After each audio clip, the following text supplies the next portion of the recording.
যদি হঠাৎ করে একদিন হারিয়ে যাই, কেউ কি খুঁজবে? হয়তো না।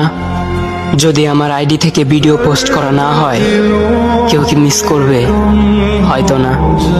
ইনবক্সে মেসেজ আসবে কিন্তু সিন হবে না, রিপ্লাই পাবে না, পরে থাকবে ওইভাবেই। কেউ কেউ হয়তো অপেক্ষায় থাকবে, এই বুঝি আসলো অনলাইনে। আবার কেউ কেউ হয়তো টেরও পাবে না, কেউ একজন নেই, কেউ একজন হারিয়ে গেছে। হঠাৎ একটা সময় কারোর হয়তো মনে পড়বে, কে জানি আর নেই।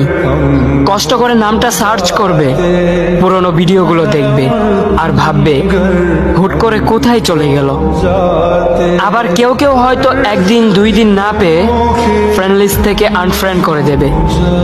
যখন আমি থাকবো না, তখন আমার স্মৃতি কারোর মনে পড়বে, হয়তো পড়বে, আবার হয়তো পড়বে না। তবে হারাতে হবে, হারাতে হয়, হারিয়ে যাওয়াই নিয়ম। পার্থক্য একটাই, কেউ আয়োজন করে হারায় আর কেউ হুট করে হারায়। আমি না হয় হুট করে হারিয়ে যাব।